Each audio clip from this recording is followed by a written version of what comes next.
your Chief Sales Officer here at Wakana, and I am one of the 4 co-founders, and I am pleasured and happy to bring along to you our speaker for what's today? Wake Up Wealthy, Win Now. I love it, I love it, I love it. And that would be none other than our president, our acting CFO, our evangelist, our state senator here in Illinois, my friend, my mentor, colleague, and guess what? She's my sister too, none other than Patricia Van Pelt. Are you out there? I am. Can you hear me? I can hear you. Lord Jesus, I just made it. All right, Phyllis Nash, my Phyllis Nash, so faithful, and I'm just admiring you on Facebook with how you're doing your juicing and in the raw and all into it in your second week. I tell you, we have a gym here in Phyllis. I'm telling you all, we have a gym. And the reason why I say we have a gym is because Phyllis points the way, not only points the way, but she walks in the way. She's not just pointing the way, this is the way you all go that way. She is going, she's walking in the way. She's doing what she talks about. And that's powerful. I mean, you get somebody like that around you, that's the kind of person you need if you want to really succeed, if you want to really achieve something. Then you need that kind of person around you. Some of you all got the wrong people around you, and you know it. And you say, well, you know, I understand, but they need me. And I'm telling you, if you want to get to the top, you better try to loose yourself from them, because you can always go back and help them. Just think about when Abraham and Lot split up. Abraham, you know, God told him, you know, he had to continue to go forward where he was supposed to go. Lot couldn't go, so they split up. And Lot went one way and Abraham went the other way. Abraham didn't say, I'm just going to be with Lot because, you know, he really needs me and I like him. No, Abraham went on and did what he had to do. And you know what happened? Eventually Lot got in trouble and Abraham went back and saved him. I'm telling you, if he had been with Lot, he'd have been in trouble too with Lot. So, okay? So you've got to go on. You cannot just stay here. You can't stay where you are. If you want to succeed, if you want to have the mindset of a winner, you've got to move on. You've got to cut some ties, because those ties is what's keeping you on the ground and not allowing you to progress.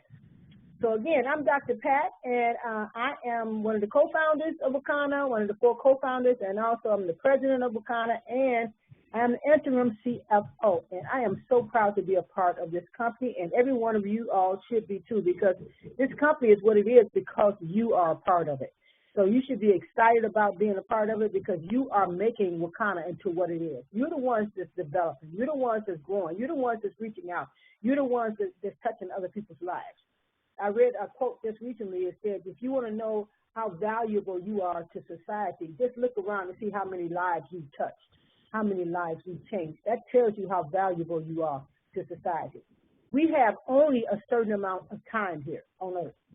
Our life does not continue forever and ever. And much as people hate for folks to die, you have to realize that somebody didn't pass or didn't expire from this earth, then it wouldn't be enough room or food or water for everybody who has ever been born. So, yeah, we go through a life cycle, but it's not the end of our lives when we pass from this body. We still are alive because we're energy, and energy cannot be destroyed. So we're still alive, but in different form, okay? And no, I'm not talking about you come back as a butterfly or something like that. Skip that. I'm not talking about that. Okay? All right. Well, anyway, so today I want to talk to you about a winner's mindset. And so I started off talking about getting the people out of your life that are no good for you, that are not taking you where you want to go. Sometimes you need people in your life. They may not be good for you. You may know that, hey, this person is not good for me. This person is not taking me where I need to go. But you know what? You need them. Why do you need them? Because you need to go higher. And until you go higher, you need them in your life. You will need those people in your life until you make the decision that you are going higher. And once you make that decision that you are going higher, you make that decision, what you decide, what you define as true, you say, hey, this is true. This is what I'm about to do. I am going higher. I am taking my life to the next level. I am going to achieve what I need to achieve. And what's my evidence? Your evidence is the steps that you are taking. So we look at, okay, you said you're going higher. What steps have you taken? What class have you signed up for? What group have you joined? What have you done to give us evidence that you mean you're going higher? Because if you don't have evidence, I want you to know, in the end of the day, you're going to be right back where you started at, because you don't have any evidence. You can't point to anything that you're doing to make yourself go higher. So you're stuck with the same kind of people. Why? because you need them in your life as long as you are where you are. But once you make that decision, then Lord have mercy, I am going to the next level. I am leaving that stuff behind me. I know I'm not achieving my goals in this space. I am going to the next place. Believe me, they will line up or get out. That's what's going to happen. You know, they're going to line up or they're going to get up. Then get up and get out. That's what they're going to do. So you have to make that decision, though. So as a winner, having a winner's mindset, which is what I'm talking about today, winners don't plan for what they don't want, okay? They do not plan for what they don't want. Winners plan for what they do want. They spend time thinking about what they do want. They do not spend time thinking about what they don't want or what they don't like or what is not right or what's not going their way. They do not spend time thinking about that. You have to realize that the world, the society, our culture, the media, or however you want to put it, has hijacked our minds, right? It has hijacked our minds and having us to think about the very things that we do not want, thinking about the very things that we do not want to have in our lives, thinking about the very things that we don't want to embrace, but yet we're embracing them with our thoughts. And if you remember, when you think about thoughts, what is the original purpose of thought? Was creation. So you're creating with your thoughts. Why? Because your thoughts have been hijacked, right? And you find yourself thinking about what you don't want. Okay, I'm going to give you an example. Say you have to go to work.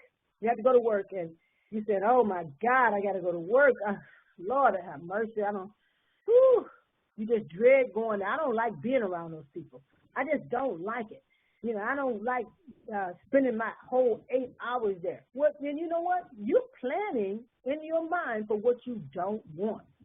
Instead of dreading being there, think about what the possibilities might be.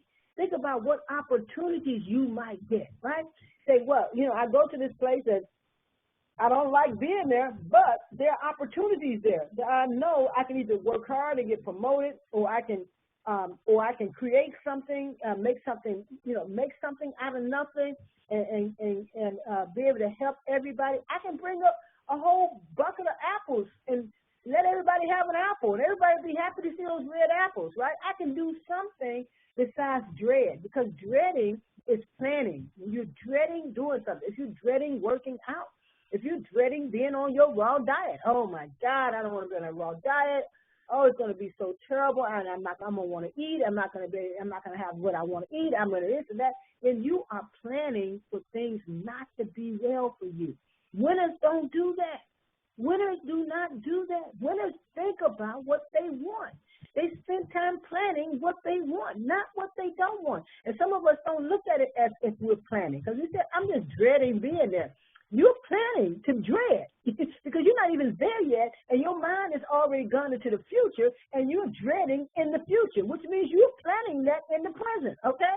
So we have to make a decision that we're going to take our minds back. Our minds have been hijacked by negativity, hijacked by impossibilities, right? Well, we know that everything is possible. We know that in every negative situation there is something positive. You know, you have to open our mind up to what the possibilities are. Open up our mind to what the opportunities are, and relish those. Do not relish your pain. Do not relish your dread. Do not relish the things that you don't want. Remember, the original purpose of thought is creation. And when you take your mind into the future and begin to create out there something you don't want, then that's just like, as I so often say, going to a restaurant, sitting down, and when the waiter comes over, you start telling them one by one what you don't want. You know, I really want some ribs, but this is a hot dog joint, so I can't get ribs here. And then the waiter said, well, we sell ribs. Well, you know, I really don't want any ribs sold by a hot dog joint, but that's what I really want some ribs. But, you know, this is a hot dog joint, and I'm not buying ribs at a hot dog joint. Well, what do you want then? Well, I really don't want the chili. You know, I don't want this. I don't want that. I don't like Diet Pepsi. You know, I wanted Diet Coke. Y'all don't have that. I really don't want the Diet Pepsi. Stop that, because you are creating a world, an atmosphere around you and whoever you with.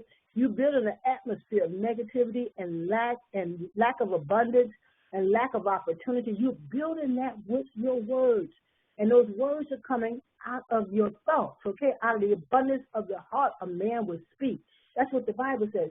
It says in the scripture that he said, this was in the book of Genesis, it said, let us make man in our image. Now, in order for God to even create man, right, he has to think about it first. Well, I'm going to make man, but what kind of man is it going to be? You can do the same thing with your day. I'm going to make today. What kind of day is this going to be? He said, I'm going to make man, and I'm going to make him in my image. He said, so you said, okay, I'm going to make today. Today I got to plan my day. Today I got to decide what's going to happen in today. So in today, what am I going to make? You spend time thinking about what you want, not what you don't want, but what you want to happen. Do not just let yourself believe that you have to become whatever happens today. You have to live through whatever happens today. You have to suffer through whatever happens today. Don't let yourself believe that. Believe that the truth of the matter is that you've been made in the very image of God. You can create, and you are creating every single day. You're creating every single day. You cannot create what you haven't even thought about. So it's always a second thought. Man, if I had been thinking, I would have done this, in that situation. I would have responded with a smile when the person said something to me, or that I didn't even like. I would have responded with a smile. And if I had been thinking, but instead I got into an argument with him, and I'm going back and forth, and that's not what I want to do. But you know what? When you haven't planned your day, you know what's ahead of you, right? But if you haven't planned on how you're going to organize that day and how you're going to move in that day, then the day will plan for you. And it will be based on what other people say, what other people do. You are important. You have power. You are part of the Wakana nation. And we have to understand that the whole world, all salespeople, all marketers, everybody, our children, everybody, our children, our grandchildren, our companions, the TV, the radio, the newspaper, they're all trying to hijack our mind, hijack our thought system. They're all trying to hijack it. And the reason why they're trying to hijack it is because they want to use us for what they want to happen. What they want to make happen, they want to use us to make that happen. We have to make a decision, ladies and gentlemen. We have to make a decision that I rule my world, okay? I rule my world, nobody else. And if I give my world over to somebody else, it's my decision. So make the decision, because what you decide will become what it is. When you make a decision that things are going to go bad, they are going to go bad. When you make a decision that things are going to go well for you, then they are going to go well for you. What you decide is what you get. So when you decide, I am the ruler of this day belongs to me. I command this day because I am made in the very image of God, and I refuse to be hijacked by other people's agenda. I am going after what I want, achieve the dream that I want, and all the resources I need will be here. I want every one of you, whatever state you're in, look up your population numbers, how many people live in your state. And I want you to think about it. All those people live in your state, more than half of them are in pain. More than half of them are suffering in some way. If you bought the Founders Pack like I did, then you know that you have all these samples. All you got to do is take those samples and start sharing them with people, and people will realize how much they need what you got.